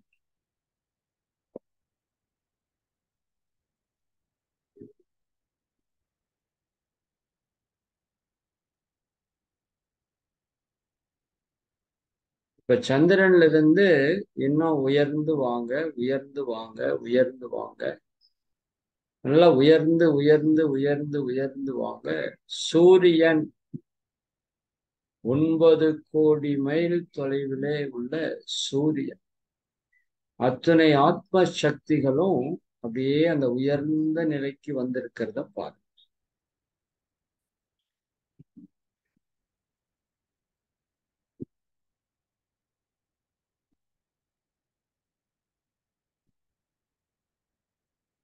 இப்போ சூரியனை மையமாக வைத்துக்கொண்டு அப்படியே எல்லா திசைகளிலும் விரிந்து வாங்க, விரிந்து வாங்க, விரிந்து வாங்க. நல்லா விரிந்து வரும், விரிந்து வரும். விரிந்து விரிந்து விரிந்து விரிந்து விரிந்து செல்கிறோம். பேரியக்க மண்டலம், சக்திகள் அப்படியே பிரபஞ்ச அளவுக்கு விரிந்து நின்றுங்க.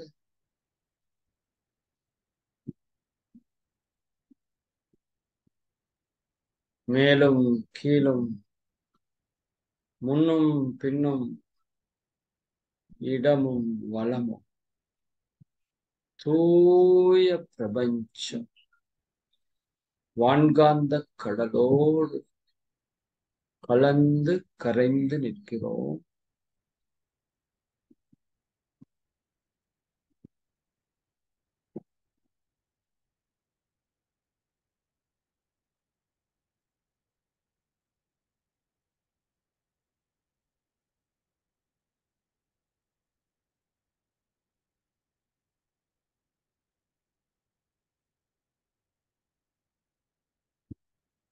இப்போ நம்மோடு இணைத்து வந்த இந்த ஆத்ம சக்திகள் அனைத்தும் பிரபஞ்ச ஆற்றலோடு கலந்து கலந்து கலந்து கலந்து கரைந்து செல்வதை அப்படியே உணர்ந்து பாருங்க.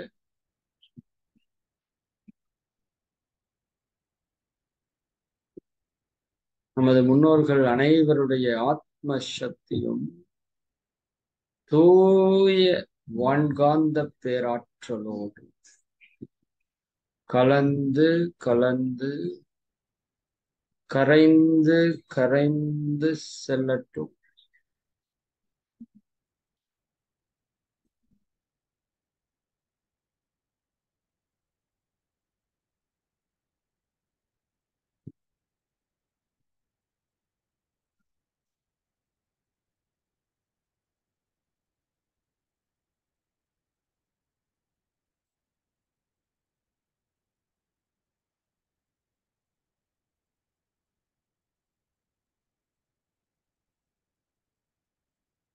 நமது அனைத்து முன்னோர்களுடைய ஆத்ம சக்தியும்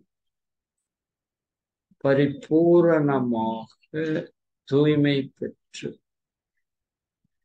பிரபஞ்ச பேராற்றலோடு கலந்து கரைந்து செல்கிறது.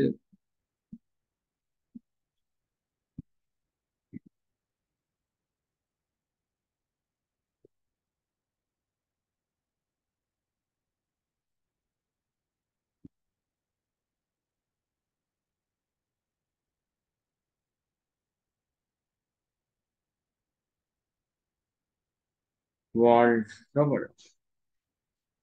இப்போ நம்ம கிட்ட நம்முடைய ஆத்ம சக்தியும் குருமகான்களுடைய ஆத்ம சக்தியும் மட்டும் இருப்பதை உங்களால் உணர முடியும். அந்த குருமகான்களோட சக்தியோடு இணைந்து இந்த பிரபஞ்சத்தையும் கடந்து விரிந்து வாங்க, விரிந்து வாங்க, விரிந்து வாங்க. நல்ல விரியட்டும். எல்லா திசைகளிலும் பிரபஞ்சம் கடந்து விரிந்து விரிந்து விரிந்து விரிந்து விரிந்து செல்கிறோம். சுத்த வெளி மெய்ப்பொருள் ஆதி அநாதி சிவம்.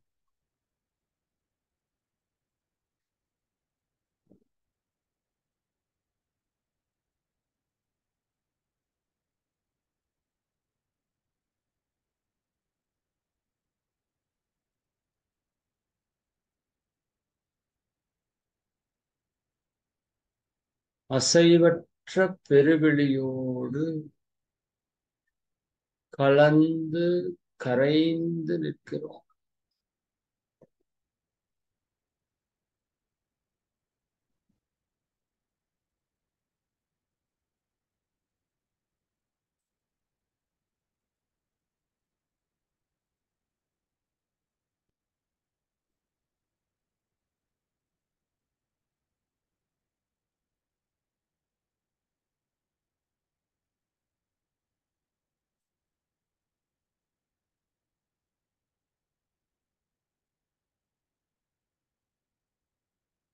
அருட்பேராற்றலாகிய அந்த பெருவெளியோடு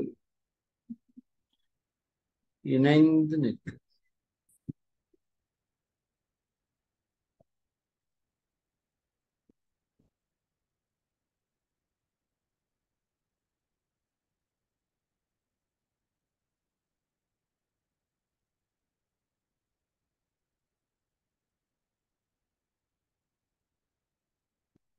நம்முடைய கர்ம வினைகள் அனைத்தும் அனைத்தும்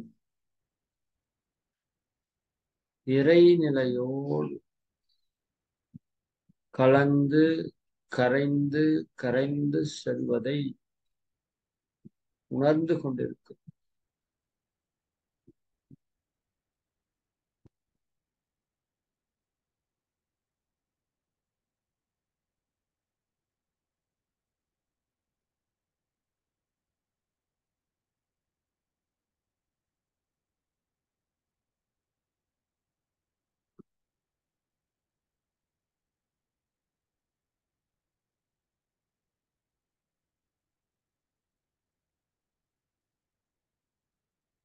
தூய ஆன்மாவாக மலர்ச்சி பெற்று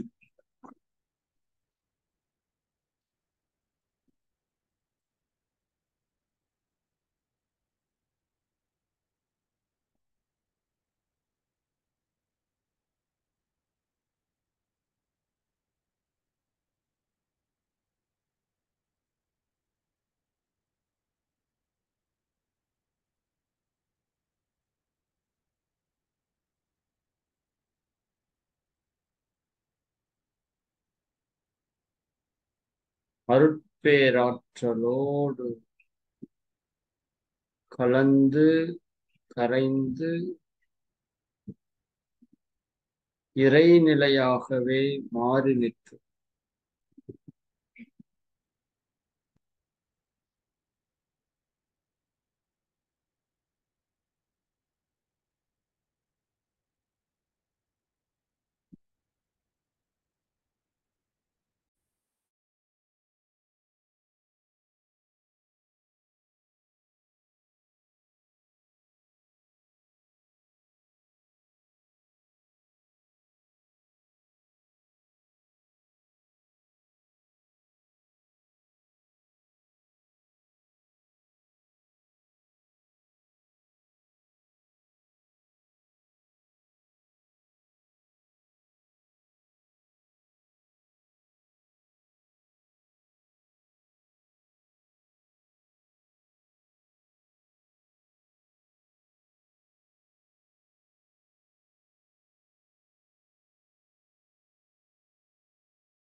நமது மனம் பரிபூரணமாக தூய நிலையில் இருப்பதை உணர்கிறோம்.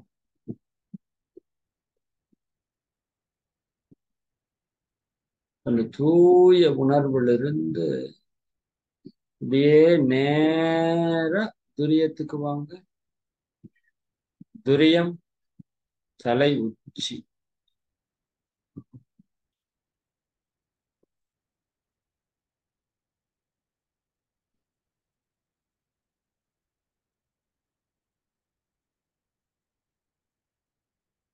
துரியம்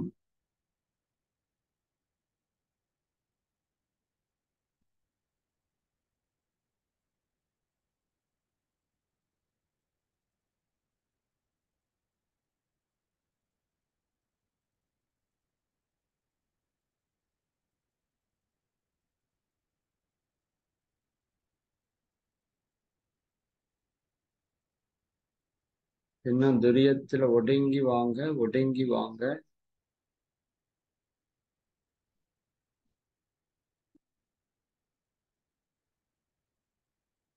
எல்லாம் வல்ல இறையாற்றலும் பிரபஞ்ச பேராற்றலும் நமது முன்னோர்களுடைய தெய்வீக சக்திகளும்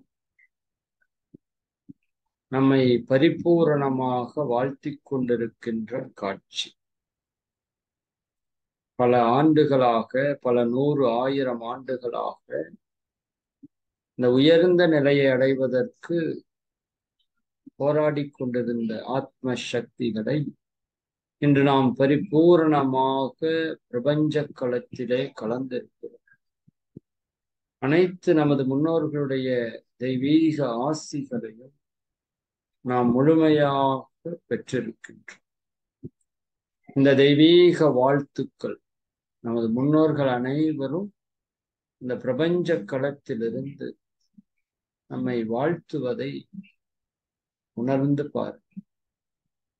இந்த தெய்வீக ஆசிகள் நமது வாழ்வில் இருக்கின்ற அனைத்து சிக்கல்களையும் பிரச்சனைகளையும் நம்மிடமிருந்து விலக்குவதற்கான முழு சக்தியையும் நமக்கு வழங்கி கொண்டிருக்கிறது. இந்த தெய்வீக மனோநிலையிலே தவத்தை நிறைவு செய்து கொள்ளும் சங்கல்பம். அருட்பேராற்றல் கருணையினால் உடல் நலம், நீலாயு, நிறை செல்வம், உயர்ப்புகழ், மெய்ஞானம் ஓங்கி வாழும். அருட்பேராற்றல் கருணையினால் உடல் நலம், நீலாயு, நிறை செல்வம், உயர்ப்புகழ், மெய்ஞானம் ஓங்கி வாழும். அருட்பேராற்றல் கருணையினால் உடல் நலம், நீலாயுள், நிறை செல்வம், உயர்ப்புகழ், மெய்ஞானம் ஓங்கி வாழ்வோம். வாழ்க்கை துணையை நினைந்து வாழ்க வளமுடன் என வாழ்த்துவோம்.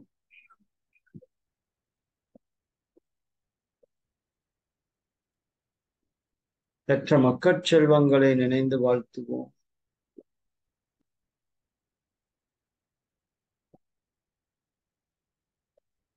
உடன் பிறந்தோர்களை நினைந்து வாழ்த்துவோம்.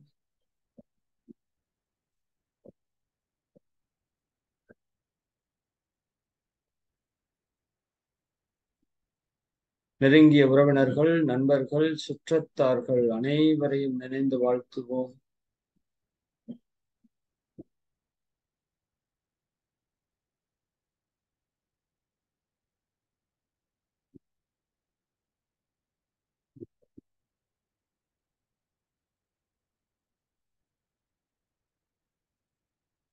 இன்னல் புரிவோர், எதிரிகளாக நினைப்போர் எவரேனும் இருந்தால் அவர்களும் மனம் திருந்தி நல்வாழ்வு பெற கருணையோடு வாழ்த்துவோம்.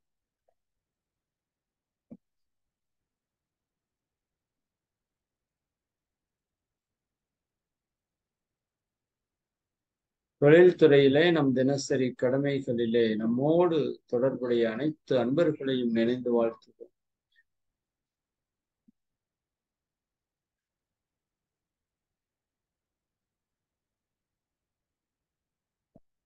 ஆசான் அருட்தந்தை அவர்கள் அவருடைய வேதாத்திரியம் வாழ்க வளம்.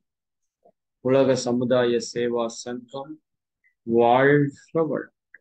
ஆழியார் அறிவு திருக்கோவில் வாழ்க வளம். உலகெங்கிலும் உள்ள வேதாத்திரிய பயிற்சி மையங்களும் அங்கு தொண்டாற்றும் அன்பர்கள் அனைவரும் வாழ்க வளம். உலக அமைதிக்காக செயல்படக்கூடிய அனைத்து அமைப்புகளும் வாழ்க வளம். இறை சாதனை மார்க்கம் வாழ்க வளம். இறை சாதனை மார்க்கம் வாழ்க வளம். இறை சாதனை மார்க்க ஆன்மீக அறக்கட்டளை வாழ்க வளம். இறை சாதனை மார்க்கத்திலே இணைந்து ஆன்ம உயர்வு பெற்றுக் கொண்டிருக்கும் அன்பர்களும் அவர்களுடைய அன்பு குடும்பத்தினர்கள் அனைவரும் வாழ்க வளம். இறை சாதனை மார்க்க அருள் தொண்டர்களும் அவர்களுடைய அன்பு குடும்பத்தினர்கள் அனைவரும் வாழ்க வளம். உலக மக்கள் அனைவரும் இறை உணர்வு பெற்று அற நெறி நின்று வாழ வாழ்த்துவோம். உலக மக்கள் அனைவரும் வாழ்க. இரண்டொழுக்க பண்பாடு ஒரு முறை. நான் எனது வாழ்நாளில் யாருடைய உடலிற்கும் மனதிற்கும் துன்பம் தரமாட்டேன். துன்பப்படும் உயிர்களுக்கு என்னால் முடிந்த உதவிகளை செய். வாழ்க வையகம், வாழ்க வையகம், வாழ்க மழை வாழ்த்து. ஏரி, குளம், கிணறு, ஆறு எல்லாம் நிரம்பி வழிய மாறி அளவாய் பொழிக மக்கள் வளமாய் வாழ்க. வாழ்க வையகம், வாழ்க வையகம், வாழ்க வளம். நம் மனதில் அமைந்து நிலவும் நம்மை சுற்றிலும் அமைதி நிலவ உலகம் முழுவதும் அமைதி. ஒரு ஆழ்ந்த சுவாசம் எடுத்து ஓம் சாந்தி.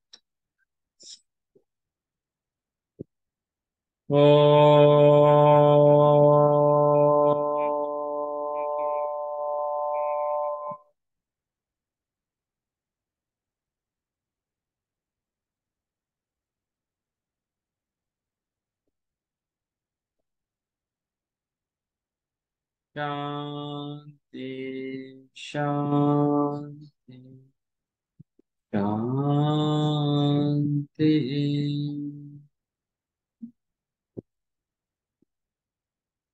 வாழ்க. இரண்டு கைகளை மெதுவாக பிரித்து ஓசையின்றி மென்மையாக தேய்த்து இரண்டு உள்ளங்கைகளையும் கண்களில் ஒற்றி முகம் முழுவதும் வருடி கொடுத்து கைகளை நன்கு மேலே உயர்த்தி சேர்த்து ஒரு ஆழ்ந்த சுவாசம்.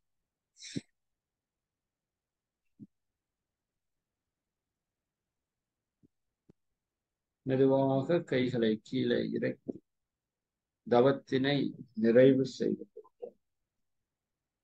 வாழ்க வாழ்க வாழ்க வாழ்க. நண்பர்களே,